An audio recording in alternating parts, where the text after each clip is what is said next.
हरे कृष्ण कृष्ण कृष्ण हरे हरे, हरे राम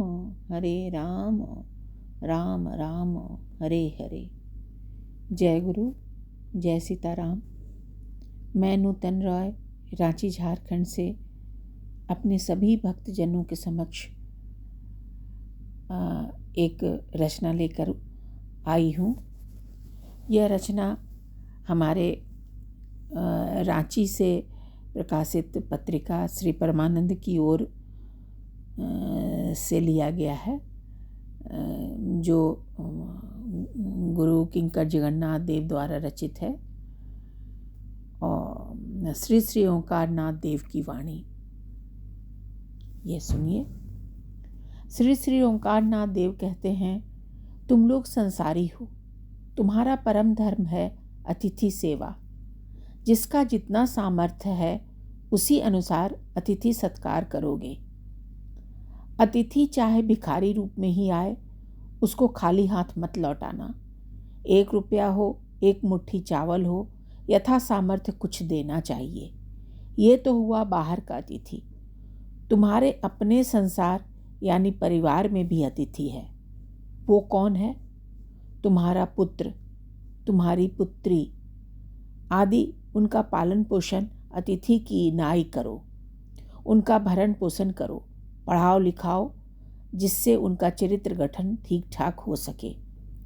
उन पर सतर्क दृष्टि रखना होगा, किंतु बदले कुछ आशा मत रखना। श्री श्री ठाकुर अपने पोतों को किसी का बड़ा अतिथि तथा किसी को छोटा अतिथि बोलकर संबोधित करते। घर में कोई अतिथि आने पर उनका जो सत्कार करते हैं उसके बदले में क्या कुछ चाहिए, ऐसा तो नहीं चाहते। उसी प्रकार बेटे बेटियों के प्रति जो कर्तव्य पालन करोगे उसके विनिमय में कोई आशा मत रखो। यदि आशा करते हो तो हो सकता है कष्ट हो सकता है। नश्वर इस विश्व को कब है और कब नहीं कहा जा सकता। यदि वो असमय चला जाता है तो बहुत ही दुख हो सकता है। पुत्र पुत्री हो सकता है दीर्घजीवी हो, देश का समाज का नाम उज्जवल करे, ऐसा व्यक्तित्व का स्वामी हो, किंतु हो सकता है वह दूर देश में अपने ही काम में इतना व्यस्त हो जाए कि अपने माता पिता का समाचार लेने का भी उसके पास अवसर न हो। इस हालत में मनोवेदना से कष्ट हो सकता है।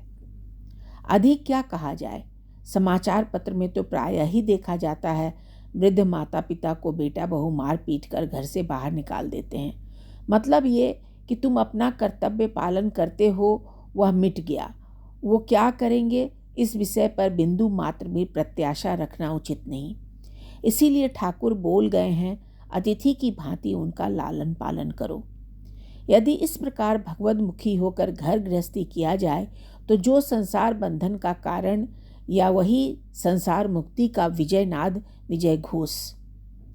श्री ठाकुर को घर संसार करते देख गिरि संप्रदाय के एक सन्यासी बोले थे, दादा लोग साधु देखने जाता है, इस बार लोग गृही यानी गृहस्थ को देखने आएगा।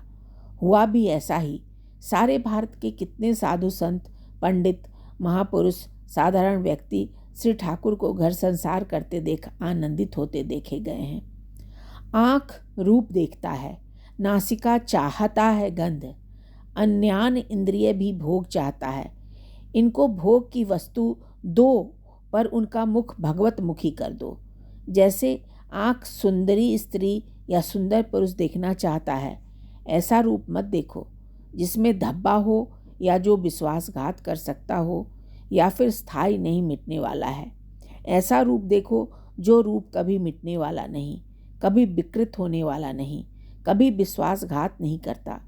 श्री भगवान की छवि देखो, उनका अपरूप मूर्ति देखो, तुम्हारी रूप तृष्णा मिटेगी। मन अंतर्मुखी होगा, शांति पाओगे। नासिका सुगंध चाहता है या कृत्रिम सेंट या परफ्यूम की जरूरत नहीं। इस रजोगुणी महक से मन चंचल होगा, अशांति मिलेगी। घ्राण तृष्णा यदि मिटाना ही है तो एक काम करो, जो चंदन तुलसी कल तुमने श्री भगवान के चरणों में अर्पित किया था, आज उठा लो और उसका घ्राण लो, यानी उसकी खुशबू को ही ग्रहण करो। धूप, गुगुल, धूमन से श्री भगवान की आरती करो। उसकी खुशबू तुम्हारे नाक में जाएगी, मन अंतर्मुखी होगा, अशांति चली जाएगी। इसी प्रकार एक एक इंद्रिय का मुख भगवान की ओर मोड़ना पड़ेगा। जय श्री गुरु, जय श्री सीताराम, जय जय सीताराम, जय गुरु, जय